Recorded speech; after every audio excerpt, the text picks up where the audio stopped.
జై శ్రీరామ్, శ్రీమాత్రే నమః, శ్రీ గురుభ్యో నమః. 2025 సంవత్సరం మే 19వ తారీఖు నుంచి నవగ్రహాల్లో ప్రత్యేకమైన గ్రహాలు 2 గ్రహాలు అవి ఎప్పుడూ కూడా సమసప్తకాల్లోనే ఉంటాయి. అంటే ఒకదాని నుంచి ఒకటి సమసప్తకాల్లోనే ఉంటాయి, అంటే ఎదురుబెదురుగానే ఉంటాయి. ఆ 2 ప్లానెట్స్ ఏంటంటే రాహుదేవుడు మరియు కేతు భగవానుడు. వీళ్ళిద్దరూ కూడా ఎప్పుడు సమసప్తకాల్లోనే ఉంటారు, వక్రగతిలోనే ఉంటారు, ఎప్పుడు కూడా కాలచక్రంలో కాలపురుషుడు కుండలిలో. ఇలాంటి వీళ్ళిద్దరూ ఇన్నాళ్ళు కూడా అంటే మే 18వ తారీఖు వరకు మీనరాశిలో మరియు కన్యా రాశిలో వాళ్ళ సంచారం సాగించారు. ఇప్పుడు దానికి తెరదింపుతున్నారు. వారి సంచారం రాహు భగవానుడి సంచారం మీనరాశి నుంచి కుంభరాశిలోకి వస్తుంది మే నెల 19వ తారీఖు నుంచి. అలాగే కేతు భగవానుడు కన్యా రాశి నుంచి సింహరాశిలోకి వెళ్తారు. వీళ్ళిద్దరూ ఎప్పుడు కూడా అపసవ్యంగానే వాళ్ళ పయనం జరుగుతూ ఉంటుంది. ద్వాదశ రాశులు వాళ్ళకి రాహుకేతువుల యొక్క ఇంపాక్ట్, కుంభరాశి మరియు సింహరాశిలో ఉన్న ఇంపాక్ట్ ద్వాదశ రాశుల వాళ్ళకి, ద్వాదశ లగ్నాల వాళ్ళకి ఎలా ఉంటాయో మనం ఇప్పుడు చూద్దాం. ఇలా మనం చూడటానికి ముందు కొన్ని జనరల్ పాయింట్స్ మనం తెలుసుకుందాము. రాహుకేతువులు కుంభ మరియు సింహరాశుల్లో సంచారము కొన్ని యూనిక్ పాయింట్స్, అంటే ఈ రాశి అని కాదు, ఆ రాశి అని కాదు, ఈ లగ్నం అని కాదు, ఆ లగ్నం అని కాదు, 27 నక్షత్రాల్లో అందరికీ కూడా యూనిక్గా కొన్ని జాగ్రత్తలు తీసుకోవాలి. యాక్చువల్గా కుంభరాశులు రాహు యొక్క సంచారము చాలా విశేషాంశాలతోటి, చాలా శుభత్వాన్ని ఇచ్చే పాయింట్. కాకపోతే ఇక్కడ కొంచెం జాగ్రత్తగా ఉండాలి. ఎందుకంటే కేతు భగవానుడు సింహరాశిలో ఆయన సంచారం చేస్తూ ఉన్నాడు కాబట్టి మనకి సహజ కాలపురుషుడు కుండలిలో పంచమ స్థానము చాలా వాటిని సూచిస్తుంది, మాసెస్ని కూడా సూచిస్తుంది, అంటే పబ్లిక్ని సూచిస్తుంది, పబ్లిక్ ప్లేసెస్, గవర్నమెంటు, ఇలాంటి వాటన్నిటిని కూడా సూచిస్తుంది మనకి సింహరాశి. ఇప్పుడు ఇదంతా ఎందుకు చెప్తున్నానంటే అందరికీ అప్లికేబుల్ అయ్యే విషయము. ఈ అంటే వీళ్ళిద్దరూ 1.5 సంవత్సరం కాలం పాటు ఈ రాశుల్లోనే సంచారం చేస్తారు. వీలైనంత వరకు ఈ 1.5 సంవత్సరం కాలం పాటు ఎక్కడైతే బాగా గ్యాదరింగ్స్ ఉంటాయో, అంటే చాలా హ్యూజ్ పబ్లిక్ ఎక్కడైతే గ్యాదర్ అవుతుందో అలాంటి ప్లేసెస్కి వెళ్ళకుండా కొంత దూరంగా ఉండడం మంచిది. కొన్ని సమస్యలు అవి వచ్చే ఛాన్సెస్ ఉంది. సో ముందే మన జాగ్రత్తలో మనం ఉంటే కనుక అలాంటివి రాకుండా మనల్ని మనం నివారించుకోవచ్చు, అంటే మనల్ని మనం ప్రొటెక్ట్ చేసుకోవచ్చు. అలాగే ఇది చాలా మంచి ట్రాన్సిట్ కూడా. సింహరాశిలో అంటే కేతు భగవానుడు ఏంటంటే జలతత్వ రాశుల్లో విపరీతంగా యాక్టివ్గా ఉంటాడు. ఆయన వృశ్చిక రాశిలో, మీన రాశిలో, కర్కాటక రాశిలో చాలా బాగా వర్క్ చేస్తారు. ఇది సింహరాశి అగ్నితత్వ రాశి అవ్వడం వల్ల ఆయన స్థానాల్లో ఆయన ప్రశాంతంగా ఉండే కేతు భగవానుడు ఈ ఫైర్ స్థానంలోకి వచ్చేప్పటికీ కొంత కొన్ని చిన్న చిక్కులు పబ్లిక్ సంబంధించిన వాటిల్లో వచ్చే ఛాన్సెస్ ఉంది. అందువల్ల కొంత దూరంగా ఉండడము బెటరు. అలాగే వీలైనంత వరకు ఎక్కువగా భగవంతుడితోటి కనెక్ట్ అయి ఉండడానికి కనుక మనం ప్రయత్నిస్తూ ఉంటే, ఒకవేళ మనం అలాంటి వాటికి వెళ్ళాల్సి వచ్చినా కూడా భగవంతుడు మనల్ని చల్లగా చూస్తాడు. మీరు ఏదైనా ఇంపార్టెంట్ పనుల మీద వెళ్ళినప్పుడు ఆ ప్లేసెస్ బాగా క్రౌడీ ప్లేసెస్, సపోజ్ ఎగ్జాంపుల్కి ఇప్పుడు మనం చూస్తే ఎగ్జిబిషన్ వస్తుంది, ఎగ్జిబిషన్లో చాలా క్రౌడ్ ఉంటుంది. సో పిల్లలు గొడవ చేస్తారు తీసుకెళ్ళమని. మనమంటే అన్నీ నియంత్రించుకొని కూర్చుంటాం, కానీ పిల్లలకి మనం చెప్పలేం. కాబట్టి ఇలా ఏవైనా వెళ్ళాల్సి వచ్చినప్పుడు, అనుకోకుండా వెళ్ళాల్సి వస్తే కనుక, ఊరికి వెళ్ళాల్సి వచ్చినా, బయట ఊర్లకు వెళ్ళాల్సి వచ్చినా కూడా, ఈవెన్ ప్రయాణాల్లో కూడా, అంటే బయట ఊర్లకు వెళ్ళాల్సి వచ్చినా కూడా గణపతికి ప్రార్థించుకొని వెళ్ళడము, మళ్ళీ క్షేమంగా వెళ్ళి లాభంగా వచ్చేట్టు మమ్మల్ని కరుణించి దీవించు స్వామి అని చెప్పి ఆ స్వామివారికి గణపతికి దండం పెట్టుకోవడము. అలాగే దాంతోపాటు మీరు మీ ఇంటి దగ్గర ఉన్న మీ గ్రామదేవత మీకు తెలిసి ఉంటే కనుక గ్రామదేవతకి దండం పెట్టుకోండి. తల్లి, మేము ఇలా ఈ పని మీద ఊరికి వెళ్తున్నాము, మేము తిరిగి వచ్చాము, మేము క్షేమంగా వెళ్ళి లాభంగా వచ్చేట్టు మమ్మల్ని అనుగ్రహించు అని చెప్పి ఒక్క నమస్కారం చేసుకొని వెళ్తే, ఎప్పుడైనా సరే గ్రామదేవతని, కులదేవతల్ని మరియు ఇంటి ఇలవేల్పుల్ని మనం ఎప్పుడు పూజిస్తూ ఉండాలి. ఇది రైట్ టైం. అంటే ఇప్పుడు మామూలుగా మనం ఎటన్నా బయటికి వెళ్ళినప్పుడు, పబ్లిక్ గ్యాదరింగ్ ప్లేసెస్కి వెళ్ళినప్పుడు దండం పెట్టుకొని వెళ్తే తల్లి మనల్ని చల్లగా తీసుకొచ్చేట్టు మనల్ని అనుగ్రహిస్తుంది. దానితో పాటుగా మామూలుగా కూడా కేతు భగవానుడు పంచమ స్థానంలో ఉండడం వల్ల మన వంశపారంపర్యంగా మన ఇంట్లో జరుగుతున్న ఆచారాలు అంటే మన పెద్దల్ని అడిగి తెలుసుకొని వాళ్ళు ఏ ఏ దేవతల్ని పూజించేవాళ్ళు, ఎక్కడైనా ఏదైనా బ్రేక్ అయిందా అది తెలుసుకొని కంటిన్యూ చేయడానికి ప్రయత్నిస్తే కనుక చాలా మంచిది. అసలు ఇలా ఏం మాకు తెలియదు అని అంటే గ్రామదేవతకి అలాగే ఇలవేలుపుకి ప్రతిరోజు కూడా దండం పెట్టుకోవడము వీలున్నప్పుడు. ఉదాహరణకి మీ ఇలవేలుపు సుబ్రహ్మణ్య స్వామి వారే అనుకోండి, ఉదాహరణకి మంగళవారం సుబ్రహ్మణ్య స్వామి వారి ఆలయానికి వెళ్ళి రావడము. ఇదంతా ఎందుకు చెప్తున్నానంటే కేతు భగవానుడు పంచమ స్థానంలో మంచి రిజల్ట్స్ మనందరికీ ఇవ్వాలంటే కనుక చాలా మంచి రిజల్ట్స్ ఆయన ఇవ్వగలుగుతాడు. కానీ దానికి మనము ఒక పిటిషన్ పెట్టుకోవాలి ఆయన దగ్గర. పిటిషన్ పెట్టుకుంటేనే దాన్ని ఆయన ఆమోదిస్తాడు. ఆయనకి పిటిషన్ మనం డైరెక్ట్గా ఇవ్వలేము. ఆయనకి పిటిషన్ ఇవ్వాలంటే మన ఇంటి గ్రామదేవతని, మన ఇంటి ఇలవేల్పుని, అలాగే గణపతి స్వామి వారికి, కులదేవతకి దండం పెట్టుకోవడం వల్ల వీళ్ళకి ఏంటంటే కేతు భగవానుడు ఇలాంటి గాడ్స్ అందరినీ సూచిస్తాడు. ఆయన అప్పీజ్ అవుతాడు. అలాగే గణపతి కేతు భగవానుడికి అధిదైవం. సో మనకి ఎలాగైనా చెప్పక్కర్లేదు, ప్రతి పూజకి గణపతికి అగ్రతాంబూలం ఇస్తాం కాబట్టి గణపతి పూజ, గణపతి ప్రార్థన చేసుకుంటే చాలా మంచిది. ఇలా చేయడం వల్ల మీకు ఎవరికైనా మీ గ్రామదేవత తెలియకపోతే ఇంటి దగ్గర ఏదో ఒక గ్రామదేవత ఆలయం అయితే ఖచ్చితంగా ఉంటుంది. అక్కడికి వెళ్ళి దండం పెట్టుకోండి. తల్లి మా గ్రామదేవత ఎవరో మాకు తెలియదు, నువ్వే తెలిసేలాగా మాకు చెయ్యి. ఒకవేళ మాకు తెలియదు కాబట్టి మీరందరూ అక్క చెల్లెలే కాబట్టి నీకు నేను నమస్కరిస్తున్నాను. అలాగే నా నమస్కారము మా గ్రామదేవతకి చేరేట్టు నువ్వే మమ్మల్ని కరుణించు తల్లి అని చెప్పి అమ్మవారికి దండం పెట్టుకోవడము. వీలుంటే ఏమైనా సుమంగళి ద్రవ్యాలు అమ్మవారికి సమర్పించి రావడం, ఇలాంటివన్నీ చేస్తే కేతు భగవానుడు చాలా అప్పీజ్ అవుతాడు. ఆయన చాలా ప్రసన్నతను పొందుతాడు. ఇప్పుడు కేతు భగవానుడి ప్రసన్నతను మనం తీసుకుంటే కనుక ఇది చాలా మంచి సమయము. కేతు భగవానుడు పంచమ స్థానంలో ఉంటూ మనకి అందించే బ్లెస్సింగ్స్ని మనం పరిపూర్తిగా తీసుకోవడానికి చాలా మంచి సమయము. ఈ సమయాన్ని మనం ఈ విధంగా సద్వినియోగం చేసుకుందాం. నేను ఇప్పుడు కేతు భగవానుడి యొక్క పరిహారం మాత్రమే చెప్పాను.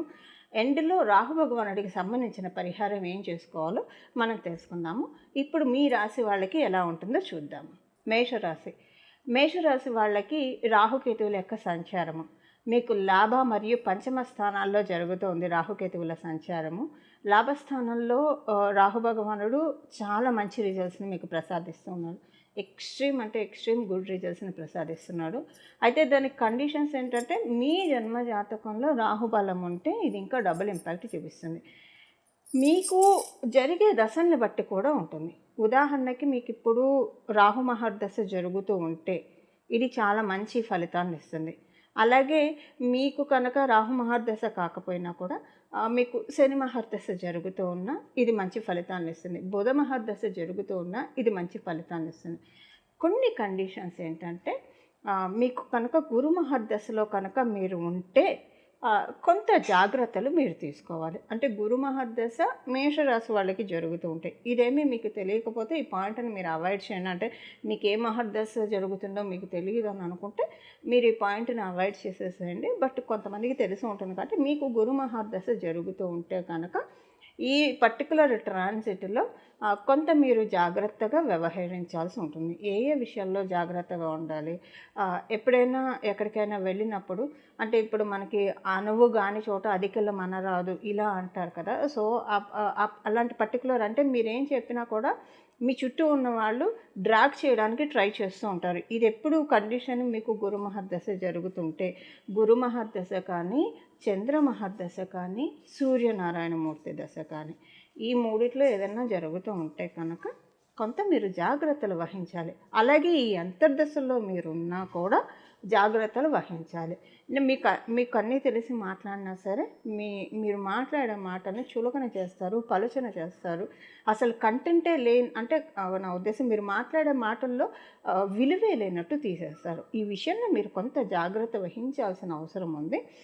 ఇది గురు మహర్దశ లేదా సూర్యనారాయణమూర్తి దశ, చంద్రమహర్దశ ఈ 3 దశలు కానీ అంతర్దశలు కానీ జరుగుతూ ఉంటేనే ఈ పాయింట్ అప్లికేబిలిటీ ఉంటుంది.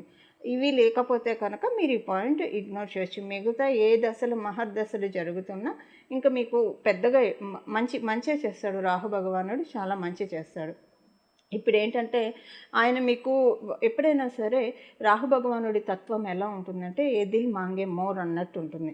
ఆయన ఇప్పుడు ఆయన దిల్ మాంగే మోర్ ఏ విషయంలో ఆయన ఎక్కువగా ఆశిస్తున్నాడు, మీకు లాభస్థానంలో కూర్చున్నాడు కాబట్టి ఫైనాన్షియల్ బెనిఫిట్స్ని మీకు అందిస్తూ ఉన్నాడు.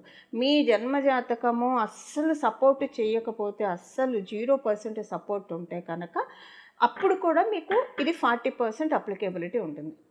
ఆర్థికంగా మిమ్మల్ని బలోపేతం చేయాలని రాహు భగవానుడు చక్కగా ప్రయత్నిస్తూ ఉన్నాడు.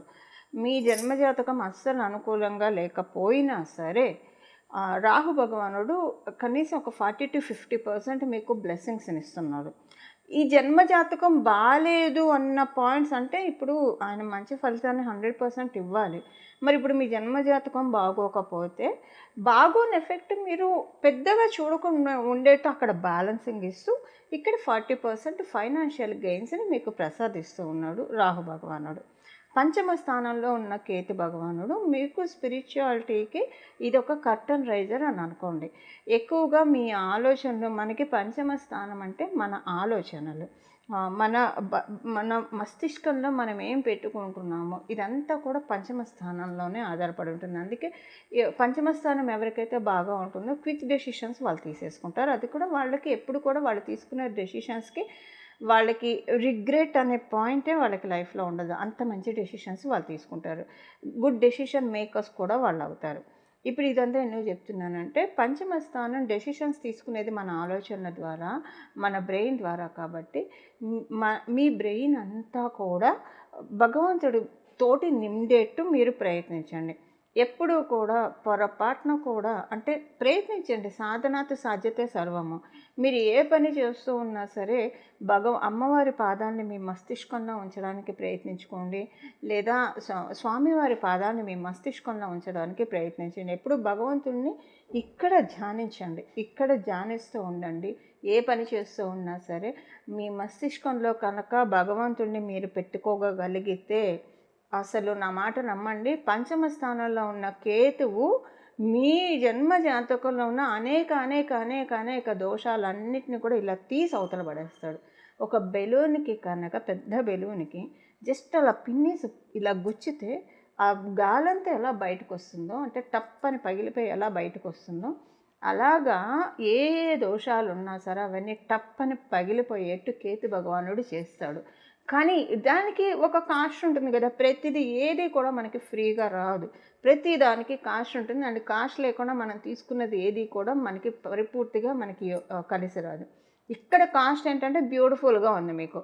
ఈ కాస్ట్ ఏంటంటే ఏ ఆలోచనలు పెట్టుకోకండి. ప్రాపంచిక విషయాల గురించి ఆలోచనలు వదిలేసేసేయండి. అంటే జస్ట్ మీ ఇంట్లో మీ పనులు మీరు చేసుకుంటూ, మీరు ఉద్యోగం చేస్తున్నారా, వ్యాపారం చేస్తున్నారా, లేదా మీరు ఏ వర్క్ చేస్తున్నారో ఆ వర్క్ మీద వరకు మీ ఫోకస్ పెట్టి ఇంట్లో కావాల్సినంత వరకు మీ పాత్ర వరకు మీరు ఉంచుకొని రిమైనింగ్ టైం అంతా కూడా అంటే మనకి ఒక మాట నిజం చెప్పండి, మనం మేలుకొని ఉన్నంతసేపు ఏ పనిలో ఉన్నా సరే మన బ్రెయిన్ ఏదో ఒకటి ఆలోచిస్తూనే ఉంటుంది. ఆలోచించకుండా ఒక పడుకునేప్పుడు తప్పించి ఎప్పుడు మనకు ఉండదు.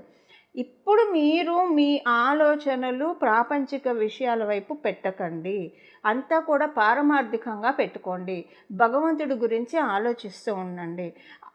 భగవంతుడి యొక్క లీలల్ని, భగవంతుడి యొక్క కథల్ని, లేదా భగవంతుడి యొక్క పాటల్ని, భగవంతుడి యొక్క గుణాల్ని మీ మస్తిష్కంలో పెట్టుకోవడానికి ప్రయత్నించండి.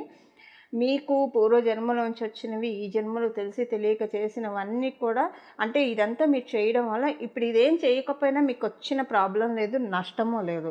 కించిత్ రవ్వంత నష్టం కూడా లేదు. కాకపోతే మీరు ఒక గోల్డెన్ ఆపర్చునిటీ మిస్ అయిపోతారు.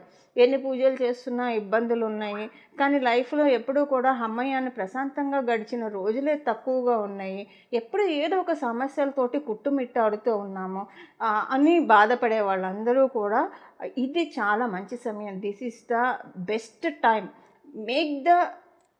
మీరు చాలా బాగా వినియోగించుకోండి ఈ సమయాన్ని. Make the best use of it. మీకు చాలా అంటే చాలా బాగుంటుంది.